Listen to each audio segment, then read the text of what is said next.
ভোর রাতে ডাব গাছে ডাব চুরি করছে ডাব চোর, আর তা দেখেই বিপদে পড়ে গেল গাছের মালিক। কারণ গাছের মালিককে দেখে ভয়ে অজ্ঞান হয়ে গেল ডাব চোর ডাব চুরি করা অবস্থায় গাছের উপরেই। কি করবে গাছের মালিক কিছু না বুঝে উঠতে পেরে 999-এ কল করে উদ্ধার কর্মীদেরকে দিয়ে তাকে উদ্ধার করে গাছের উপর থেকেই।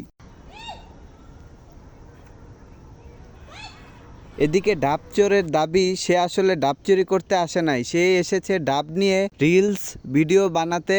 সোশ্যাল মিডিয়ার সে কন্টেন্ট ক্রিয়েটর, সুপারস্টার, ইনফ্লুয়েন্সার। কিন্তু সাধারণ মানুষ কথা মানতে নারাজ। তাদের দাবি যেহেতু তার চেহারা দেখে তাকে চোর মনে হচ্ছে, তার মানে সে চোরই, তার পেশায় চুরি করা।